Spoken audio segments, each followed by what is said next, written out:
ओम शांति 25/8/2021 साकार मुरली को स्पष्टीकरण करिवे आदरणीय पार्वती भूमि। ओम शांति। ओम शांति। मिठे बच्चे शांत रहिबार स्वभाव बहुत भल। शांत स्वभावधारी बहुत मीठा होइथांती। फालतू कहिबा अपेक्षा बरं न कहिबा भल। बाबाजी दिव्य गुणर धारणा बुली चलैचंती। तेणु दिव्य गुण भितर शांत स्वभाव ये गोटे दिव्य गुण, ये मुख्य दिव्य गुण। कारण शांति समस्त को भल लगे। कारण आम समस्त घर शांति धाम। आमर ओरिजिनाल संस्कार मूल गुण होची शांति। तेणु आम शांति रहिबा उचित। शांति समस्त प्रिय। तेणु बाबा कहते एमती फालतू बहुत कथा कहवा अपेक्षा बरं न कहवा भल। शांति अर्थात मनर मध्य शांति आ मुखर मध्य शांति। तेणु मनर मौन मुखर मौन को शांति कहा जाउछि। प्रश्न केउ पिलामानंकु समस्ते श्रद्धा करती निजको सुरक्षित रखिबार साधन कौन? उत्तर जी समस्तंकर बहुत आग्रहर सह स्नेहरे सेवा करुछंती सेमानंकु समस्ते स्नेह करंती। तुमको केवे हेले सेवार अहंकार आसीबा अनुचित। बाबांक द्वारा तुमको जो ज्ञानर कस्तूरी मिली ताहा अन्य मानंकु देवा उचित। समस्तंकु शिव बाबांकु याद करिबाकु कुह। एही यादर यात्रा द्वारा तुम्हें बहुत बहुत सुरक्षित रहिबो। जेते याद रे रहिबो सेते खुशी रहिबो एवं मैनर्स अर्थात व्यवहार सुधरी जीवो।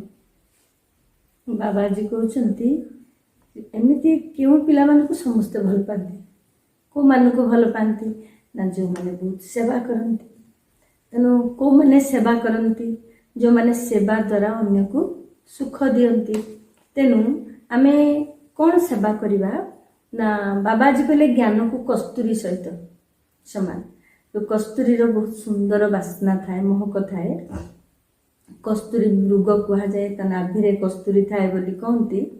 तो प्रकृत रे ये ज्ञानर अमृत ये कस्तूरी सहित समान। तेणु ये ज्ञान अमृत अविनाशी मध्य आ ये ज्ञान अमृत आधार रे आमको सर्व प्राप्ति भी होता है। एमती नुहे जे आमे केवल ज्ञान जानिबा, ज्ञान जानिला परे धीरे धीरे सर्व प्राप्ति संपन्न आमे हे परिबा। सुख मिलिबो, शांति मिलिबो, आनंद मिलिबो, अतीन्द्रिय सुख मिलिबो, भविष्यत 21 जन्मर राज्य भाग्यर प्राप्ति हेबो। तेणु एभली ज्ञानर कस्तूरी आमे समस्त को बांटिबा दरकार। तेणु एभली सेवा आमे समस्त करिबा उचित। तुमको मध्य देवता हेबार अछि। तेणु बाणी परिवर्ते चुप रहिबाकु अभ्यास करो।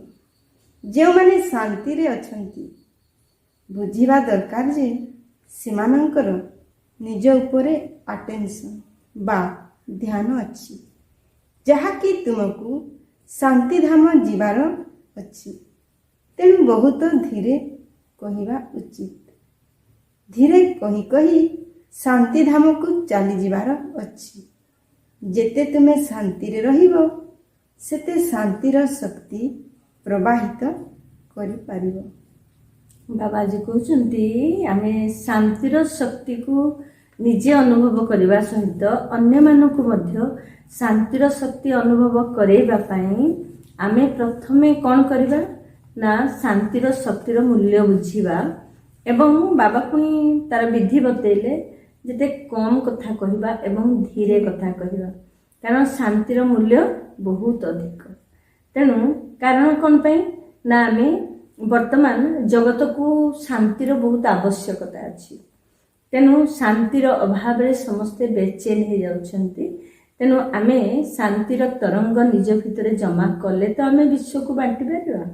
तेणु बाबा कहले आमे सेति पई कथा फालतू कथा न कहबा अपेक्षा कम कहबा भल।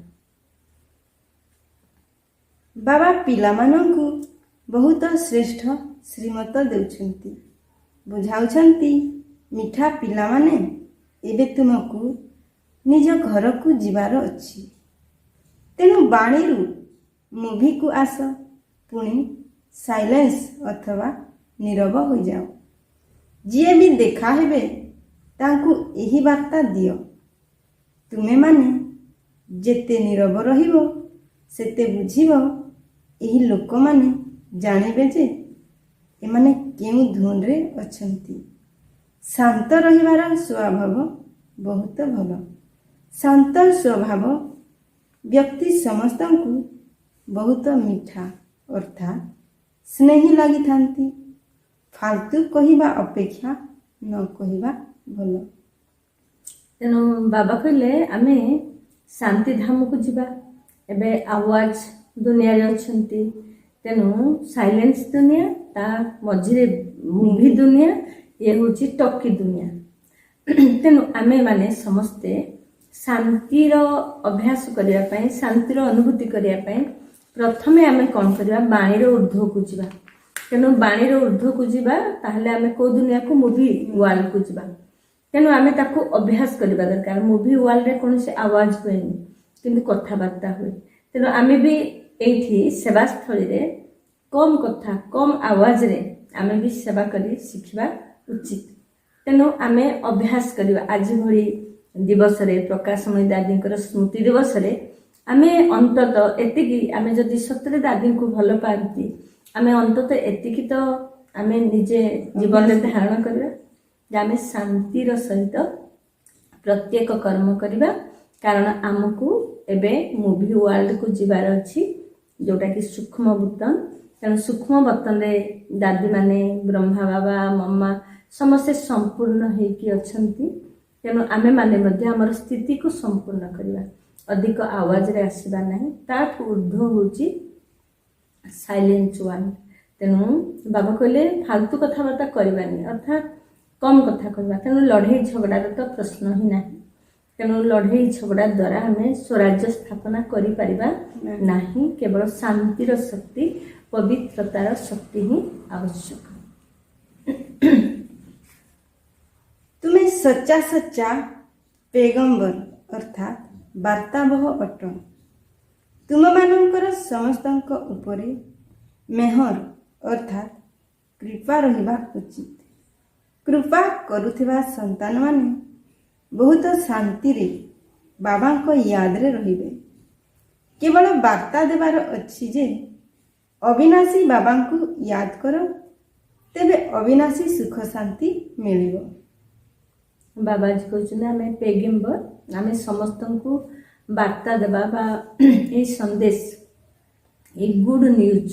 ଭଗବାନ ଧରା ପୃଷ୍ଠକୁ ଆସିଛନ୍ତି, ଆମର ଅବିନାଶୀ ପିତା ଧରା ପୃଷ୍ଠକୁ ଆସିଛନ୍ତି।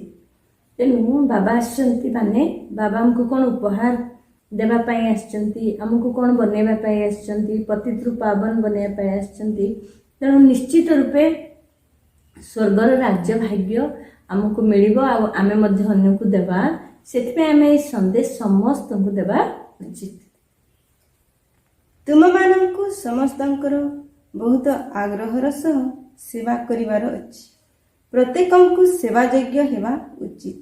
ଯିଏ ସମସ୍ତଙ୍କ ସେବା ବହୁତ ସ୍ନେହରେ କରନ୍ତି, ସେମାନଙ୍କୁ ସମସ୍ତେ ସ୍ନେହ କରନ୍ତି। କେବେ ହେଲେ ସେବାର ଅହଙ୍କାର ଆସିବା ଅନୁଚିତ। ବାବାଙ୍କ ଦ୍ୱାରା ତୁମକୁ ଯେଉଁ ଜ୍ଞାନର କସ୍ତୁରୀ ମିଳିଛି, ତାହା ଅନ୍ୟମାନଙ୍କୁ ଦେବା ଉଚିତ। ପରସ୍ପରକୁ ସ୍ମୃତି ଦିଅ ଯେ ଶିବ ବାବା ମନେ ଅଛନ୍ତି ତ। ଏଥିରେ ଖୁସି ବି ମିଳିଥାଏ। ଯିଏ ମନେ ପକାଇବ ସେମାନଙ୍କୁ ଧନ୍ୟବାଦ ଦେବା ଦରକାର। ୟାଦର ଯାତ୍ରାରେ ତୁମେମାନେ ବହୁତ ବହୁତ ସୁରକ୍ଷିତ ରହିବ। ବାବାଜୀ କହୁଛନ୍ତି ସେବା ଯୋଗ୍ୟ ଆମେ ହେବା ଉଚିତ।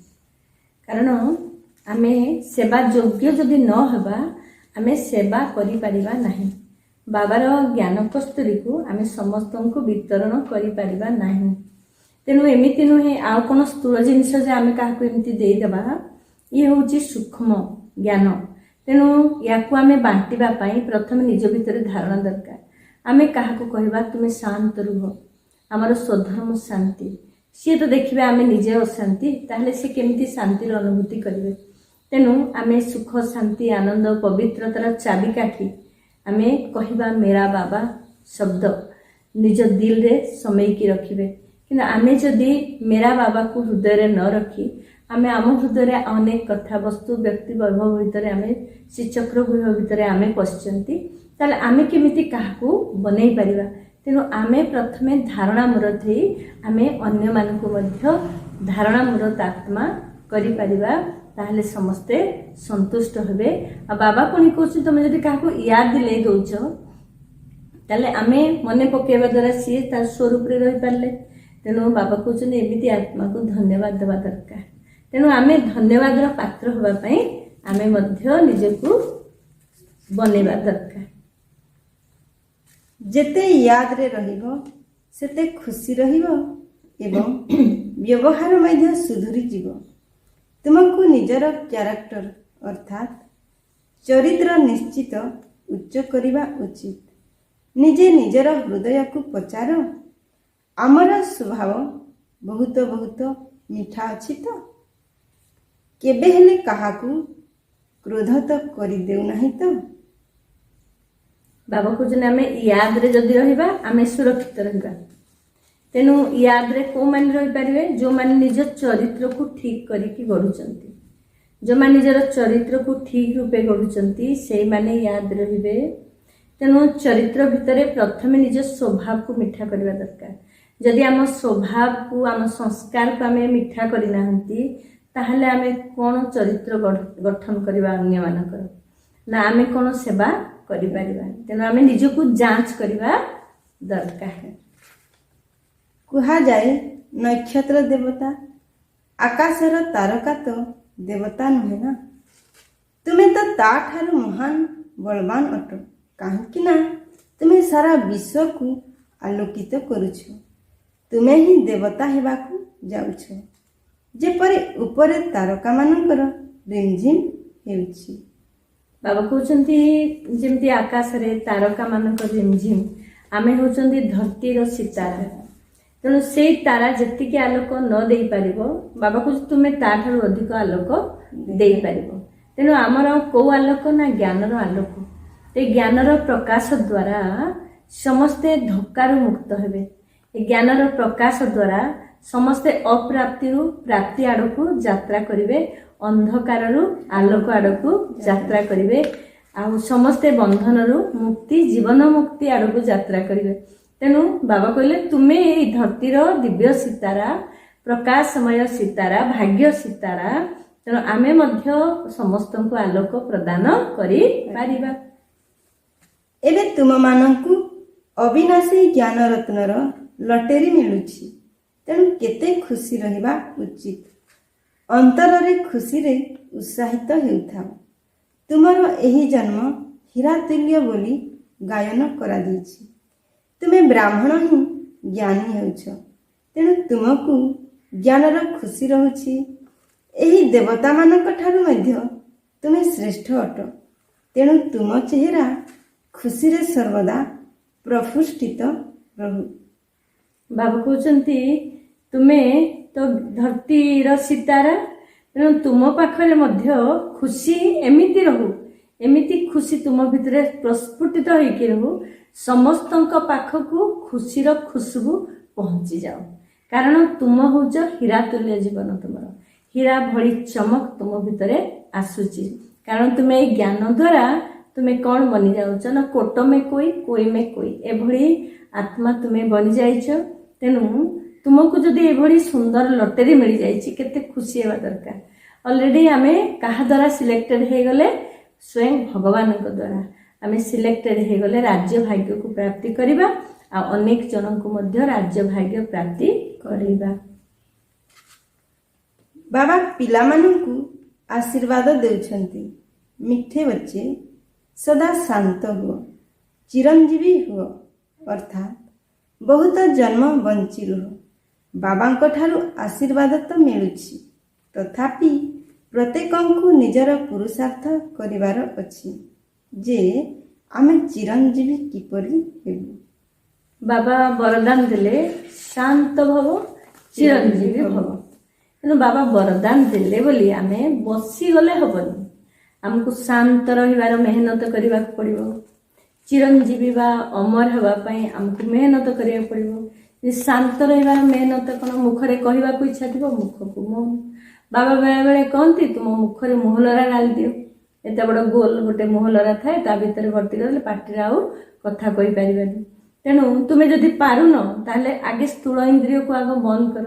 ସ୍ଥୂଳ ଇନ୍ଦ୍ରିୟ ବନ୍ଦ ହେଲେ ସୂକ୍ଷ୍ମରେ ମଧ୍ୟ ସବୁ କିଛି ବନ୍ଦ ହେଇଯିବ। ତେଣୁ ମନ ବୁଦ୍ଧିରେ ଯଦି କିଛି ଇଧର ଉଧର ବା ଏପଟ ସେପଟ କଥା ଆସୁଛି, ତାହେଲେ କୌଣସି ବ୍ୟର୍ଥ ଚିନ୍ତନ ଆସୁଛି, ସିଏ ବି ବନ୍ଦ ହେଇଯିବ। ସେଥିପାଇଁ ଆମକୁ ପୁରୁଷାର୍ଥ କରିବାକୁ ପଡ଼ିବ। ଶାନ୍ତ ବନିବା ପାଇଁ ଏବଂ ଚିରଞ୍ଜୀବୀ ହେବା ପାଇଁ ପୁରୁଷାର୍ଥ କରିବା ଦରକାର। ବାବାଙ୍କର ବରଦାନ ମିଳିଗଲା। ବାବା ତ ସବୁବେଳେ ଦାତା, ବିଧାତା, ବରଦାତା, ସବୁବେଳେ ସେ ବରଦାନ ଦଉଛନ୍ତି। କିନ୍ତୁ ବରଦାନକୁ ଆମେ ସ୍ୱୀକାର କରିବାର କ୍ଷମତା ମଧ୍ୟ ରହିବା ଦରକାର। ବରଦାନକୁ ପ୍ରାକ୍ଟିକାଲ କରିବାର କ୍ଷମତା ମଧ୍ୟ ରହିବା ଦରକାର। ସେଥିପାଇଁ ଆମକୁ ପୁରୁଷାର୍ଥ କରିବା ଦରକାର। ଏମିତି ବସିଲେ ହବନି, ଆମକୁ ହିମ୍ମତର କଦମ ବଢ଼େଇବାର ଅଛି। ତୁମକୁ ଅଧାକଳ୍ପ ପର୍ଯ୍ୟନ୍ତ କେବେ କାଳ ଖାଇବ ନାହିଁ। ସତ୍ୟ ଯୁଗରେ ତ ମରିବାର ନାମ ନାହିଁ। ଏଠାରେ ମନୁଷ୍ୟ ମରିବାକୁ ଡରୁଛନ୍ତି ନା? ତୁମେ ତ ମରିବା ପାଇଁ ପୁରୁଷାର୍ଥ କରୁଛ। ବାବାଜୀ କହୁଛନ୍ତି ଅଧାକଳ୍ପ ପର୍ଯ୍ୟନ୍ତ ଆମେ ସତ୍ୟଯୁଗ ଆଉ ତ୍ରେତାଯୁଗ ଦୁନିଆରେ ମୃତ୍ୟୁ ଶବ୍ଦରୁ ଉର୍ଦ୍ଧ୍ୱରେ ରହିବା। ଆମକୁ ସେଠି କୌଣସି ମୃତ୍ୟୁର ଭୟ ନାହିଁ। ଆଉ ତେଣୁ ଆମେ ବର୍ତ୍ତମାନ ଏଇ ଦୁନିଆରେ ସମସ୍ତେ ମରିବାକୁ ଭୟ କରୁଛନ୍ତି, କିନ୍ତୁ ଆମେ କ'ଣ କରୁଛନ୍ତି ନା ମରିବାର ପୁରୁଷାର୍ଥ କରୁଛନ୍ତି। ନା ଆମର କି ପ୍ରକାର ମୃତ୍ୟୁ ନା ବଞ୍ଚି ଥାଉ ଥାଉ ମୃତ୍ୟୁ, ମାନେ ମରିଗଲା ପରେ ଯେମିତି ଜଣଙ୍କୁ କିଏ ନିନ୍ଦା କରୁ ବା ସ୍ତୁତି କରୁ ତାର ପ୍ରଭାବ ତା ଉପରେ ପଡ଼େ ନାହିଁ, ଠିକ୍ ସେଇଭଳି ଆମେ ବାବାଙ୍କ ୟାଦରେ ଏଭଳି ଲଗନ ମଗନ ଆମେ ସତ୍ୟଯୁଗ ଦୁନିଆକୁ ଯିବା ପାଇଁ, ଏ ଦୁନିଆକୁ ଦୁଃଖରୁ ମୁକ୍ତ କରିବା ପାଇଁ, ବାବାଙ୍କ ୟାଦରେ ରହିବା ପାଇଁ ଆମେ ଏଥିରେ ଏତେ ବ୍ୟସ୍ତ, ଆମକୁ ନା କିଏ ସମ୍ମାନ ଦେଉଛି ନା କିଏ ଗାଳି ଦେଉଛି, ତାକୁ ଦେଖିବା ପାଇଁ ଆମ ପାଖରେ ସମୟ ନାହିଁ। ତେଣୁ ବାବା କହୁଛନ୍ତି ତୁମେ ଏଠି ମରିବାର ପୁରୁଷାର୍ଥ କରୁଛ। ତେଣୁ ଆମେ ମରିଥିଲେ ତ ଏସବୁ ନିନ୍ଦା ସ୍ତୁତିକୁ ଆମେ ତାକୁ ଆକ୍ସେପ୍ଟ କରିପାରିବା ନାହିଁ। ନହେଲେ ତ ନିନ୍ଦା ସମୟରେ ଆମେ ଦୁଃଖୀ ହେଇଯିବା, ସ୍ତୁତି ସମୟରେ ଆମେ ଉପରକୁ ଉଡ଼ିଯିବା, ଯାହାଫଳରେ ଆମ ପୁରୁଷାର୍ଥ କମିଯିବ। ତେଣୁ ବାବା କହିଲେ ଆମେ ମରିବାର ପୁରୁଷାର୍ଥ କରୁଛନ୍ତି। ଯଦିଓ ଏଠାରେ ବସିଛନ୍ତି, ପରନ୍ତୁ ଦୃଷ୍ଟି ସାରା ବିଶ୍ୱ ଆଡ଼କୁ ଏବଂ ସାରା ବିଶ୍ୱର ମନୁଷ୍ୟ ମାତ୍ର ଉପରେ ଅଛି। କାହିଁକି ନା ସାରା ବିଶ୍ୱର ନିହାଲ କରିବାର ଅଛି। ଡ୍ରାମା ପ୍ଲାନ ଅନୁସାରେ କଳ୍ପ ପୂର୍ବ ଭଳି ସାରା ବିଶ୍ୱର ଆତ୍ମାମାନେ ନିହାଲ ହୋଇଯିବେ। ବାବା ଆଜି କହୁଛନ୍ତି ସାରା ବିଶ୍ୱକୁ ନିହାଲ କରିବାର ଅଛି। ଯେମିତି କୁହାଯାଏ ନଜର ସେ ନିହାଲ। ତମେ ଏଇଠି ବସିଛ କିନ୍ତୁ ଆମ ନଜରରେ ସାରା ବିଶ୍ୱ। ତେଣୁ ଯେମିତି କହନ୍ତି ଯେ ଆକ୍ଟ ଲୋକାଲି ଥିଙ୍କ ଗ୍ଲୋବାଲି। ଆମେ ଗୋଟେ ଜାଗାରେ ସେବାରତ, କିନ୍ତୁ ଆମର ଦୃଷ୍ଟି ସାରା ବିଶ୍ୱକୁ କେମିତି ପରିବର୍ତ୍ତନ କରିବା, ସାରା ବିଶ୍ୱ ଦରବାରରେ ଆମେ ସ୍ୱର୍ଗ ଦୁନିଆକୁ କେମିତି ଆଣିବା। ତେଣୁକରି ବାବା କହୁଛନ୍ତି ତୁମେ ୟା ଦ୍ୱାରା ତୁମ ଦୃଷ୍ଟିରେ ଏତେ ଶକ୍ତି ଭରି ଦିଅ ଯେମିତିକି ଦୃଷ୍ଟି ଦ୍ୱାରା ନଜର ସେ ନିହାଲ କରିବା, ଯେମିତି ବାବା କରୁଛନ୍ତି। ତେଣୁ ବାବାଙ୍କର ବଚ୍ଚା ଆମେମାନେ ମଧ୍ୟ ଆମ ଦୃଷ୍ଟିରେ ଏତିକି ଶକ୍ତି ଭରିବା, ପବିତ୍ରତାର ଦୃଷ୍ଟି ତିଆରି କରିବା। ବରଦାନ ସାକାର ଓ ନିରାକାର ବାବାଙ୍କ ସାଥୀ ହେବା ଦ୍ୱାରା ପ୍ରତି ସଂକଳ୍ପରେ ବିଜୟୀ ହେଉଥିବା ସଦା ସଫଳ ମୂରତ ହୁଅ। ଯେପରି ନିରାକାର ଆତ୍ମା ଓ ସାକାର ଶରୀର ଦୁଇଟିର ସମ୍ବନ୍ଧରେ ପ୍ରତ୍ୟେକ କାର୍ଯ୍ୟ କରିପାରିବ, ସେହିପରି ନିରାକାର ଓ ସାକାର ପିତା ଦୁହିଁଙ୍କୁ ସାଥିରେ ବା ସମ୍ମୁଖରେ ରଖି ପ୍ରତି କର୍ମ ବା ସଂକଳ୍ପ କର, ତେବେ ସଫଳ ମୂରତ ହୋଇଯିବ। କାହିଁକି ନା ବାପ ଦାଦା ଯଦି ସମ୍ମୁଖରେ ଅଛନ୍ତି, ତେବେ ନିଶ୍ଚିତ ତାଙ୍କଠାରୁ ଭେରିଫାଏ କରି ନିଶ୍ଚୟ ଓ ନିର୍ଭୟତାରେ କରିବ। ଏହାଦ୍ୱାରା ସମୟ ଓ ସଂକଳ୍ପର ସଞ୍ଚୟ ହେବ, କିଛି ବି ବ୍ୟର୍ଥ ହେବ ନାହିଁ। ସବୁ କର୍ମ स्वतः सफल ହେବ। ବାବା ଆଜି କହୁଛନ୍ତି ଯେମିତି ସାକାର ଶରୀର ଆଉ ନିରାକାର ଆତ୍ମା ତାକୁ ନେଇ ଆମେ ପ୍ରତ୍ୟେକ କାର୍ଯ୍ୟ କରୁଛନ୍ତି ଠିକ୍ ଏବଂ କାର୍ଯ୍ୟରେ ସଫଳ ହେଉଛନ୍ତି। ଠିକ୍ ସେଇଭଳି ଆମେ ନିରାକାର ବାବା ଆଉ ସାକାର ବାବା ହେଲେ ବ୍ରହ୍ମା ବାବା, ନିରାକାର ବାବା ଶିବ ବାବା, ଦୁଇ ଜଣ ବାବାଙ୍କୁ ଆମେ ସମ୍ମୁଖରେ ରଖିବା ଆଉ ପ୍ରତ୍ୟେକ କାର୍ଯ୍ୟକୁ ତାଙ୍କ ପାଖରେ ପ୍ରତ୍ୟେକ ସଂକଳ୍ପ ପ୍ରତ୍ୟେକ କର୍ମକୁ ଦୁଇ ଜଣ ବାବାଙ୍କ ପାଖରେ ଭେରିଫାଇ କରିବା ଯେ ଶିବ ବାବା କ'ଣ କହୁଛନ୍ତି, ବ୍ରହ୍ମା ବାବା କ'ଣ କରିଥିଲେ, ସେ ପ୍ରତି କଦମରେ କ'ଣ କରୁଥିଲେ। ଯଦି ଆମେ ତାକୁ ମ୍ୟାଚ୍ କରିକି ତାଙ୍କୁ ଭେରିଫାଇ କରେଇକି କରିବା ତାହେଲେ ଆମେ ନିର୍ଭୟତାର ସହିତ ପ୍ରତ୍ୟେକ କାର୍ଯ୍ୟ କରିବା, ସବୁଥିରେ ସଫଳତା ହୋଇଯିବା। ସବୁଥିରେ ସଫଳତା ପାଇବା ତା ସହିତ ଆମର ସଂକଳ୍ପ ମାନେ କ'ଣ ହେବ, ବଚତ ହେବ, ବ୍ୟର୍ଥରେ ସଂକଳ୍ପ ନଷ୍ଟ ହେବ ନାହିଁ। ତେଣୁ ପ୍ରତ୍ୟେକ କର୍ମ ପ୍ରତ୍ୟେକ ସଂକଳ୍ପରେ ଆମେ ସଫଳତା ଆମର ହେଇପାରିବା। ସ୍ଲୋଗାନ ସମ୍ପତ୍ତି ଠାରୁ ମଧ୍ୟ ଆତ୍ମିକ ସ୍ନେହ ଅଧିକ ମୂଲ୍ୟବାନ, ସେଥିପାଇଁ ମାଷ୍ଟର ସ୍ନେହର ସାଗର ହୁଅ। କାହାକୁ ଆମେ ଯେମିତି ଗୋଟେ ଗିଫ୍ଟ, ଛୋଟିଆ ଗିଫ୍ଟ ହଉ ପଛେ, ଗୋଟେ ଫୁଲ ଦେଲେ ବି ତାକୁ ଯେମିତି ଲାଗେ ବହୁତ କିଛି ପାଇଲା ଭଳିଆ। ତେଣୁ ଆମ ପାଖରେ ସ୍ଥୂଳ ଧନ କାହା ପାଖକୁ ସମସ୍ତଙ୍କୁ ଦେବା ପାଇଁ ହେଲେ ନ ଥାଇପାରେ ବି ଥାଇପାରେ, କିନ୍ତୁ ସମ୍ପତ୍ତି ଠାରୁ ଆହୁରି ପ୍ରିୟ ସ୍ନେହର ଧନ ବା ଆତ୍ମାର ଧନ। ସେଥିପାଇଁ ବାବା କହୁଛନ୍ତି ଆତ୍ମାର ଧନ, ଆତ୍ମାର ସମ୍ପତ୍ତି ସମସ୍ତଙ୍କୁ ଭଲ ଲାଗେ। ଆତ୍ମାର ସମ୍ପତ୍ତି ସୁଖ ଶାନ୍ତି ଆନନ୍ଦ ପ୍ରେମ। ତେଣୁ ବାବା କହୁଛି ତୁମେ ପ୍ରେମ ସାଗର ହେଇଯାଅ। ମୁଁ ଯଦି ବାବାଙ୍କର ସନ୍ତାନ, ବାବା ଯଦି ପ୍ରେମର ସାଗର, ତାହେଲେ ବାବାଙ୍କର ସନ୍ତାନ ମୁଁ କାହିଁକି ମାଷ୍ଟର ପ୍ରେମ ସାଗର ହେବିନି? ମୁଁ ତ ବାବାଙ୍କର ବଚ୍ଚାମାନଙ୍କୁ ଦେଖୁଛି, ସମସ୍ତଙ୍କୁ ଆତ୍ମା ଦୃଷ୍ଟିରେ ଦେଖୁଛି, ତାହେଲେ ସମସ୍ତଙ୍କ ପ୍ରତି ମୋର ପ୍ରେମ କାହିଁକି ଉତ୍ପନ୍ନ ନ ହେବ? ଯଦି ମୋ ବାବା ସାରା ଜଗତକୁ ସାରା ରଚନାକୁ ସାକ୍ଷୀ ସ୍ଥିତିରେ ଦେଖୁଛନ୍ତି ଆଉ ସମସ୍ତଙ୍କୁ ସକାଶ ଦେଉଛନ୍ତି, ତାହେଲେ ମୁଁ ପ୍ରତ୍ୟେକ ଆତ୍ମା ଭାଇକୁ କାହିଁକି ସାକ୍ଷୀ ସ୍ଥିତିରେ ନ ଦେଖିବି, କାହିଁକି ସମସ୍ତଙ୍କୁ ଭଲ ନ ପାଇବି? ତେଣୁ ଆଜି ଦାଦି ପ୍ରକାଶମଣିଜୀଙ୍କର 14ତମ ସ୍ମୃତି ଦିବସ। ତେଣୁ ଆଜି ଆମେ ଦାଦିଙ୍କର ବିଶେଷତାକୁ ଆମେ ଟିକେ ଚିନ୍ତନ କରିବା। ତେଣୁ ଦାଦି କ'ଣ କହନ୍ତି? ଦାଦିଙ୍କର ଆପଣମାନଙ୍କର ମନେ ଥିବ, ଦାଦି ସବୁବେଳେ ନିୟମ ମର୍ୟାଦାକୁ ବହୁତ ପସନ୍ଦ କରୁଥିଲେ। ତେଣୁ ବ୍ରାହ୍ମଣମାନଙ୍କର ସଚ୍ଚା ଶୃଙ୍ଗାର ହେଉଛି ନିୟମ ମର୍ୟାଦାରେ ରହିବା। ତେଣୁ ପ୍ରକୃତ ନିୟମ ମର୍ୟାଦା କ'ଣ? ଯେମିତି ଅମୃତ ବେଳାରେ ଉଠିବା ଏବଂ ଟ୍ରାଫିକ୍ କଣ୍ଟ୍ରୋଲ କରିବା, ମର୍ଣ୍ଣିଂରୁ ମୁରଲି କ୍ଲାସ୍ କରିବା, ଭୋଗ ଲଗେଇ ଖାଦ୍ୟ ଖାଇବା, ତାପରେ ଆମେ ନୁମାସାମ ଯୋଗ କରିବା, ବାବାଙ୍କୁ ଚାଟ୍ ଲେଖି ଗୁଡ୍ ନାଇଟ୍ କରିକି ବାବାଙ୍କ ଗୋଦରେ ଶୋଇବା, ଏଇଭଳି ନିୟମ ମର୍ୟାଦାକୁ ଦାଦି ବହୁତ ଭଲ ପାଆନ୍ତି। ଦାଦି ମଧ୍ୟ କହନ୍ତି ବାବାଙ୍କର ନୟନର ନୂର ହେଇକିରି ସଦା ସୁରକ୍ଷିତ ହେଇକି ରୁହ, ବାବାଙ୍କ ନୟନର ପିତୁଳା ହେଇକି ରୁହ।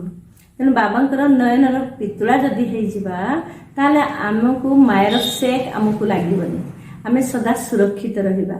ତେଣୁ ଆମେ ଯେତେବେଳେ କୌଣସି ମାୟାର ଆକ୍ରମଣ ଆସୁଛି ଆମେ ଦେଖିଲେ, ସେତେବେଳେ ଆମେ ସୋମାନରେ ସ୍ଥିତ ହେଇଯିବା, ମେ ନୟନ କି ନୂର ହୁଁ, କିସକି?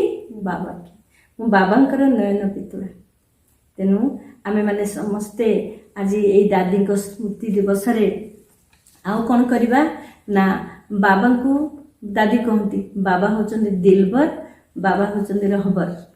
ତେଣୁ ବାବା ଦିଲବର ମାନେ ସବୁଠାରୁ ଅଧିକ ପ୍ରିୟତମ, ତେଣୁ ସବୁଠାରୁ ଗ୍ରେଟେଷ୍ଟ ଲଭର ହେଉଛନ୍ତି ବାବା। ତେଣୁ ବାବାଙ୍କୁ ଆମେ ବହୁତ ଭଲ ପାଇବା। ଆଉ ରହବର ଅର୍ଥାତ୍ ବାବା ହିଁ ଆମର ସୁରକ୍ଷା କରୁଛନ୍ତି। ଯଦି ଦିଲବର ମିଳିଗଲେ, ରହବର ମିଳିଗଲେ, ତାହେଲେ କୌଣସି ଦେହଧାରୀ ସାଥିରେ ଆମର ଆଉ ମନର କଥା ଲେନଦେନ କରିବାର କୌଣସି ଆବଶ୍ୟକତା ନାହିଁ। ତେଣୁ ଦାଦି ପୁଣି କହନ୍ତି ଯେ ଆମେ ସବୁବେଳେ ଉଦାସ ଚେହେରା ନ ରଖି ଆମେ ସବୁବେଳେ ଖୁସିରେ ରହିବା ଆଉ ସମସ୍ତଙ୍କୁ ଖୁସି ବାଣ୍ଟିବା ଆଉ ଖୁସିବାସିଆ ବାତାବରଣ ବନେଇବା ପ୍ରତ୍ୟେକ ସେଣ୍ଟରକୁ।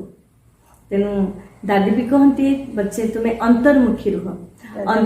ହଁ, ଆମେ ରାଜା ବଚ୍ଚା, ତେଣୁ ଆମେ ଅନ୍ତର୍ମୁଖୀ ରହିବା ସମସ୍ତେ। ବାବାଙ୍କର ତ ଆମେ ଏକ ଏକ ବଚ୍ଚା ରାଜା ବଚ୍ଚା, କାରଣ ଆମେ ସ୍ୱରାଜ୍ୟ ଅଧିକାରୀ, ଆତ୍ମା ରାଜା, କର୍ମ ଇନ୍ଦ୍ରିୟ ଉପରେ ରାଜା।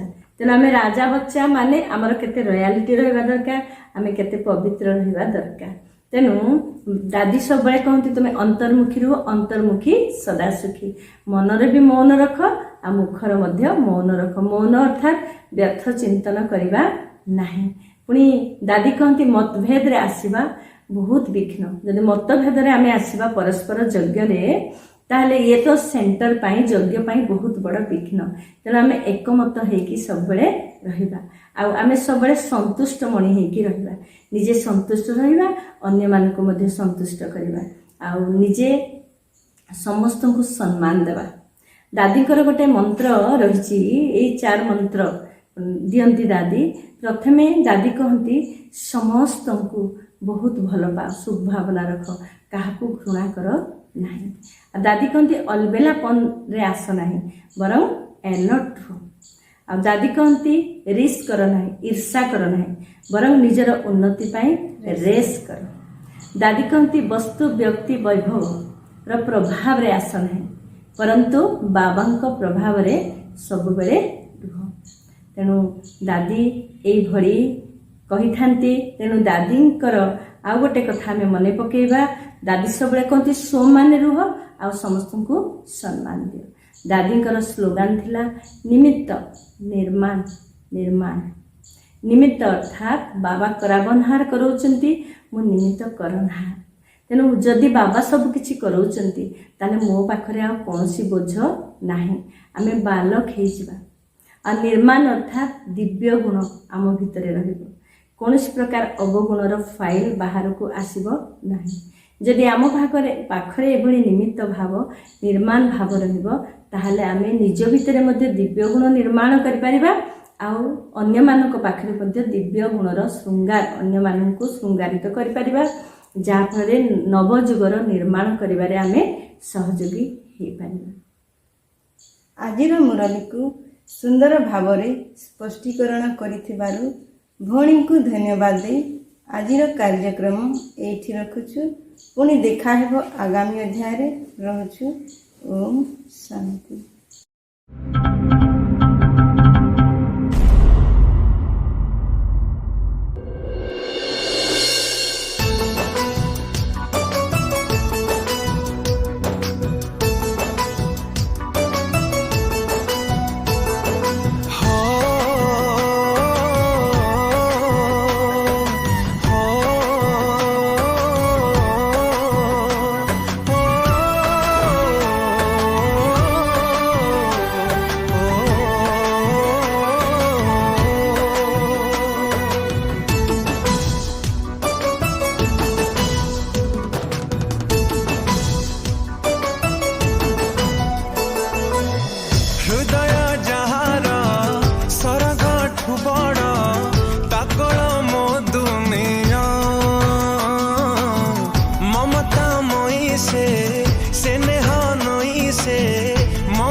मीठा मीठा गाली तारा मीठा लागे ता छुआ हो माँ सिए माँ सिए माँ माँ माँ माँ माँ सिए माँ सिए माँ सिए माँ माँ माँ माँ माँ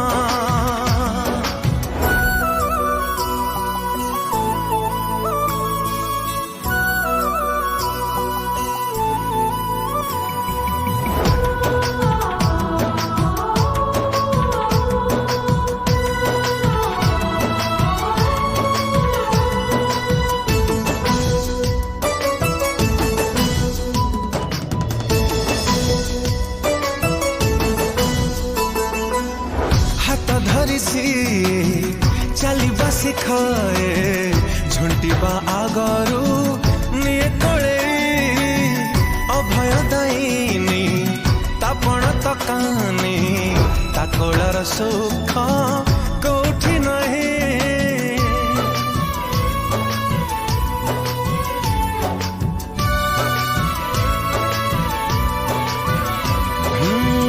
हाथ धरी सी चलिबा शिखाए झुंटिबा आगरू निये कोले अभय दायिनी तापण तकानी ताकोलर सुख कोठी नहीं ता स्नेह अगण हुएनि पुरुण सबु बेले लागे नुआ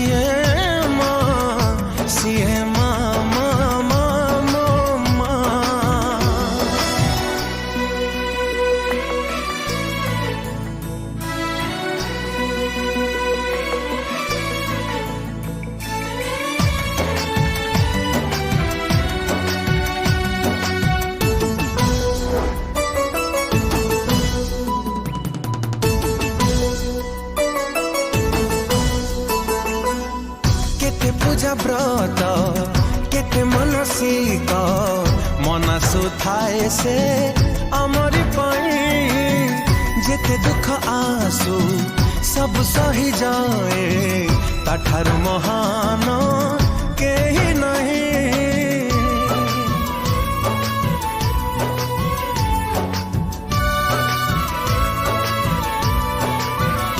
हो केते पूजा व्रत केते मनसिक मनासु थाए से आमरी पाई जेके दुख आसु सब सही जाए ताठारु महान केही नहीं। लुह पीसी हस बांटू थाए किए हब ता भलिया जन्मरु जुई जाए सिए हुए तो सहा हो।